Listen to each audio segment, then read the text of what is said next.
नमस्कार। Live cities पर आप सुबह की चाय देख रहे हैं। मेरा नाम गरिमा भारती है और मेरे साथ वरिष्ठ पत्रकार रवि उपाध्याय हैं। सर, आज सुबह की शुरुआत हम छात्रों और शिक्षकों की खबर के साथ करना चाहेंगे। कल ही मिथिलेश तिवारी ने, जो शिक्षा मंत्री हैं बिहार के, उन्होंने आकर शिक्षकों को लेकर कुछ कहा था कि परेशानियां दूर हो जाएंगी। क्या कहा था? नहीं, देखिए, निश्चित रूप से आप नई सरकार पूरी तरीके से शिक्षा नीति को अडॉप्ट करती हुई दिखाई पड़ रही है और इसके तहत मिथिलेश तिवारी जो शिक्षा मंत्री हैं, उन्होंने बड़ी बात, बड़ा ऐलान एक तरीके से हम कहें तो उन्होंने किया है कि आपको 6 लाख से अधिक शिक्षक जो भी हैं, जो स्कूल में हैं, जो पढ़ाते हैं, उनके लिए जो परेशानी है, तो वह जो है सो स्वतंत्रता दिवस, माने कहने का मतलब है कि 15 अगस्त के बाद वह समाप्त हो जाएगा। तो यह निश्चित रूप से यह सुकून भरी खबर है वैसे शिक्षकों के लिए जो इधर-उधर स्थानांतरण, पदस्थापन या फिर जो कोई परेशानी जो झेल रहे थे, उनके लिए ये मिथिलेश तिवारी का जो ऐलान है, जो घोषणा है, तो 15 अगस्त के बाद से वह समाप्त होता हुआ दिखाई पड़ेगा। हालांकि बहुत क्लियर नहीं कहा है उन्होंने, लेकिन इशारा यही कहता है कि ट्रांसफर पोस्टिंग की वजह से जो लोग परेशान हैं उनको इंडिपेंडेंस डे के दिन शायद उनके लिए कोई बड़ी घोषणा राज्य सरकार करने वाली है, शिक्षा विभाग करने वाली है। इसके अलावे असिस्टेंट इंजीनियर के जो पदों पर बहाली की बात हो रही थी, वो भी लंबे समय से अटकी हुई है। उसको लेकर भी कोई बड़ा अपडेट आया है? निश्चित रूप से अब जो असिस्टेंट इंजीनियर माने सहायक अभियंता के पद पर नियुक्ति की मांग को लेकर के आपने देखा कि अभ्यर्थी जो पास आउट हैं, वो अभ्यर्थियों ने बिहार लोक सेवा आयोग के कार्यालय के तक पहुंच गए थे और बड़ा जद्दोजहद हुआ। और उस दरमियान जो भी अभ्यर्थी थे, उन लोगों की मांग थी कि जो 1 साल से, माने लगभग 1 वर्ष हो गया, उन लोगों का जो परिणाम जारी हुए, रिजल्ट पब्लिश हुए और अभी तक उन लोगों को नियुक्ति की प्रक्रिया जो होती है वह फुलफिल नहीं हुई है। तो निश्चित रूप से यह रोष है, यह आक्रोश है ऐसे अभ्यर्थियों में जो सहायक अभियंता की परीक्षा को पास कर चुके हैं। तो क्या कारण है कि अभी तक नहीं जारी हुआ है, इसको लेकर के बिहार लोक सेवा आयोग के पास उन लोग समक्ष में वो तमाम सहायक अभियंता माने प्रदर्शन करते हुए बीते दिन दिखाई पड़े थे। जी। इसके अलावा हम शिक्षा की बात कर ही रहे हैं तो एक और कल जो घटना हुई शिक्षा के क्षेत्र में, उच्च शिक्षा के क्षेत्र में, कि अलग-अलग डिग्री कॉलेजेस के 12,000 से ज़्यादा शिक्षक और शिक्षकेतर कर्मचारी, जिसमें प्रोफेसर्स भी शामिल हैं, उन लोगों ने सामूहिक अवकाश की घोषणा कर दी थी, सामूहिक अवकाश पर चले गए थे।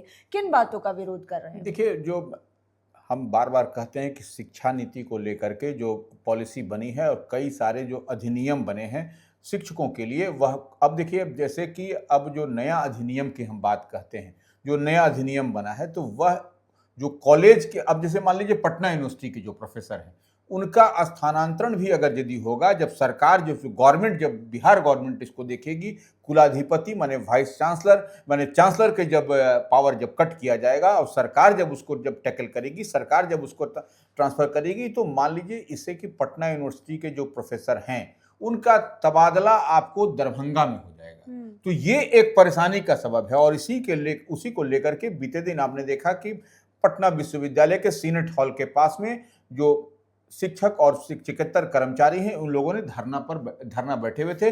और यदि सरकार मांग नहीं मानती है तो निश्चित रूप से आने वाले समय में शिक्षक हों या शिक्षकेतर कर्मचारी हों, इन लोगों का जो संघर्ष है, जो इन लोगों का ब्लूप्रिंट तैयार किया है आगे की लड़ने के लिए, यह सरकार से दो हाथ करने की स्थिति में ये लोग होंगे। यानी कि सरकार इंटरवीन करना चाह रही है विश्वविद्यालय उच्च शिक्षा के मामले में, और सरकार का पक्ष ये है कि अगर सरकार सब कुछ देखेगी तो समय पर सत्र शुरू और खत्म होंगे। नहीं, देखिए, कैलेंडर, देखिए, एक बात तो है, विश्वविद्यालय हो या स्कूल हो, अगर यदि आप कैलेंडर बनाते हैं तो उसके तहत पढ़ाई होगी। तो लेकिन इन लोगों का ये सिर्फ, अब मान लीजिए जैसे डिग्री कॉलेज की हम लोग बात करते हैं तो 481 डिग्री कॉलेज है और उसमें भी अंगीभूत कॉलेज, कंस्टिट्यूएंट कॉलेज की हम बात कर रहे हैं। तो वो परेशानी का सबब ऐसे कॉलेजों, ऐसे महाविद्यालय विद्यालयों को है जो कि नया जो अधिनियम है उसी का ये लोग विरोध कर रहे हैं।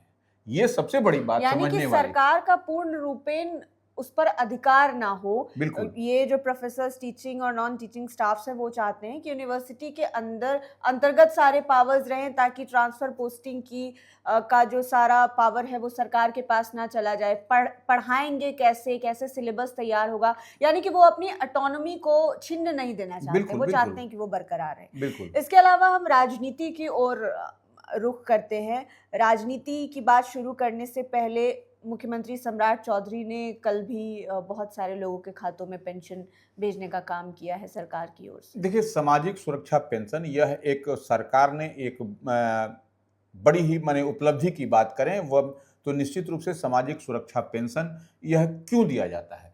तो ये जो सामाजिक सुरक्षा पेंशन वैसे लोगों को दिया जाता है जो लाभार्थी इसके हैं, जो बूढ़ा है, वृद्ध हैं या किसी अन्य मामले में हाँ, जिनको जरूरत है। हाँ, तो ये आपको ऐसे लोगों का डीबीटी के माध्यम से डायरेक्ट उनके खाते में आपको 97.84 लाख जो है सो लाभार्थी हैं जो इस योजना के तहत लाभान्वित हो रहे हैं, उनके खाते में आपको 14.23.94 करोड़ रुपए डायरेक्ट ट्रांसफर किए गए हैं। तो यह एक बड़ी बात है और हर देखिए 10 तारीख तक ये करना है। तो 10 तारीख आपने देखा कि बीते दिन था और सम्राट चौधरी की सरकार ने यह आपको भेज दिया है डायरेक्ट खाते में। तकरीबन 1423.94 करोड़ रुपए जो है वो भेजे गए हैं। अब बात जैसा कि मैंने कहा कि राजनीति पर कर लेते हैं। चिराग पासवान बहुत एक्टिव दिखाई दे रहे हैं, खास करके अपनी पार्टी लोक जनशक्ति पार्टी रामविलास को लेकर बैठक भी हुई, घोषणाएं भी की उन्होंने चुनावों को लेकर। क्या कुछ कहा है? देखिए, चिराग पासवान की पार्टी लोक जनशक्ति पार्टी रामविलास है, श्रद्धेय रामविलास पासवान की बनाई हुई पार्टी है वो। तो अब देखिए, दिल्ली में राष्ट्रीय कार्यकारिणी की बैठक हुई, तो वो राष्ट्रीय कार्यकारिणी की बैठक में एक तो पहला जो प्रस्ताव पारित किया गया वह था स्वर्गीय रामविलास पासवान और काशीराम को भारत रत्न से उत्तर प्रदेश वाले काशीराम को भारत रत्न से सम्मानित करने की बात कही गई। और जो दूसरी बात, जो बड़ा ऐलान किया गया, उत्तर प्रदेश में अगले साल चुनाव होना है विधानसभा का और ठीक पंजाब में भी होना है। तो उत्तर प्रदेश और पंजाब में लोक जनशक्ति पार्टी रामविलास, जो चिराग पासवान की पार्टी है, केंद्र में मंत्री हैं नरेंद्र मोदी कैबिनेट में, तो उनकी पार्टी उत्तर प्रदेश और पंजाब में विधानसभा का चुनाव लड़ती हुई दिखाई पड़ेगी, जो कि राष्ट्रीय कार्यकारिणी में सर्वसम्मत से पास हो गया है। अब देखिए, अब कितनी सीट पर लड़ना है, क्या करना है, यह उनका पार्लियामेंट्री बोर्ड, संसदीय बोर्ड तय करेगा। और एनडीए के साथ रहेंगे नहीं रहेंगे ये भी देखना होगा। बिल्कुल देखना पड़ेगा। लेकिन उत्तर प्रदेश में अगर यदि आप बात करिएगा तो उत्तर प्रदेश में समीकरण कुछ और है। हम लोगों को याद करिए, अगर थोड़ा पीछे चलिए तो रामविलास पासवान जब थे उस समय उत्तर प्रदेश में वह चुनाव लड़ते थे और वहां पर मायावती की वोट में रामविलास पासवान की टीम के खड़ा होने से, माने उनकी प्रत्याशी खड़ा होने से वह कट होता था। तो निश्चित रूप से इस बार अगर यदि साथ में एनडीए के फोल्ड में लड़ेंगे तो ये देखने वाली बात होगी, या पंजाब में कैसे लड़ता है लोग, यह भी एक देखने और समझने वाली बात होगी। हालांकि पंजाब और उत्तर प्रदेश दोनों में ही पार्टी की जो गतिविधियां हैं वो शुरू हो गई हैं, बैठकें वगैरह होती है जो खबरों के माध्यम से हम देखते भी हैं। इसके अलावा आरजेडी में भी हलचल है, आपको पता ही होगा कि सारे प्रकोष्ठों को भंग कर दिया गया था। अब क्या तैयारी हो रही है? देखिए, निश्चित रूप से आरजेडी के अंदर में कहीं ना कहीं जो बांकीपुर विधानसभा का जो उपचुनाव हुआ उसमें राष्ट्रीय जनता दल तीसरे नंबर पर पिछड़ करके चली गई, करारी हार हो गई। बिल्कुल। तो वो करारी हार का मतलब कि जमानत उनकी पार्टी के जो प्रत्याशी थी रेखा गुप्ता, वह नहीं बचा सकी। तो इस लिहाज से अब अमूलचूल परिवर्तन राष्ट्रीय जनता दल करते हुए दिखाई पड़ रहा है, क्योंकि 2025 में भी आपने देखा था कि जब विधानसभा का चुनाव हुआ था 25 सीट पर ही सिमट करके रह गई थी आरजेडी।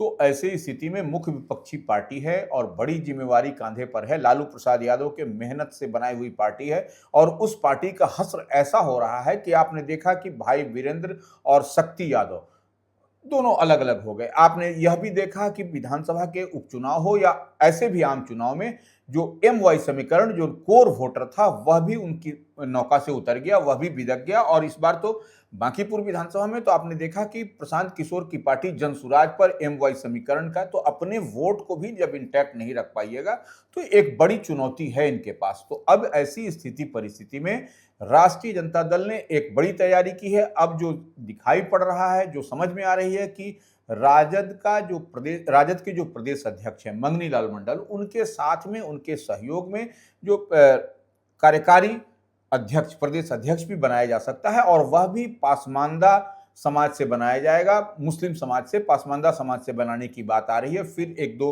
उधर से, तो 2-3 आपको प्रदेश में आपको कार्यकारी अध्यक्ष दिखाई पड़ेंगे मंगनी लाल मंडल के साथ ही, क्योंकि यह मजबूत करना है। और मंगनी लाल मंडल पुराने समाजवादी नेता हैं, तो इतनी बात मान के चलिए, और जो उनका विजन है, उस विजन का लाभ राष्ट्रीय जनता दल को यदि अगर चाहती है तो वो उनको बनाए रखेगी, तभी जाकर के होता हुआ दिखाई पड़ेगा। जी, इसके अलावा मौसम का क्या हाल है? देखिए, मौसम का मिजाज बदला हुआ दिखाई पड़ रहा है। मौसम विभाग का जो पूर्वानुमान है, जो फोरकास्ट है कि 3 दिनों तक आपको 11 से 13 अगस्त के बीच में 20 से अधिक जिलों में येलो अलर्ट की घोषणा की गई है। येलो अलर्ट की संभावना जताई गई है, और अगले 72 घंटे में 30 से 40 किलोमीटर प्रति घंटे की रफ्तार से तेज हवा चलने की बात कही है। हालांकि पटना उससे थोड़ा सा अछूता है। अन्य जिलों में आपको, सीमांचल समेत अन्य जिलों में आपको यह दिखाई पड़ेगा, दक्षिण बिहार में भी आपको दिखाई पड़ेगा, और इस दरमियान आपको हवाएं तेज होंगी, वज्रपात और भारी वर्षा होने की संभावना मौसम विभाग की ओर से बताई गई है। बहुत बहुत शुक्रिया सर तमाम जानकारियां देने के लिए। आप लाइव सिटीज़ के साथ बने रहें। इस वीडियो को यूट्यूब पर देख रहे हैं तो चैनल को सब्सक्राइब करें, फेसबुक पेज लाइक करें। आप हमें हमारे सोशल मीडिया हैंडल्स पर भी फॉलो कर सकते हैं। धन्यवाद।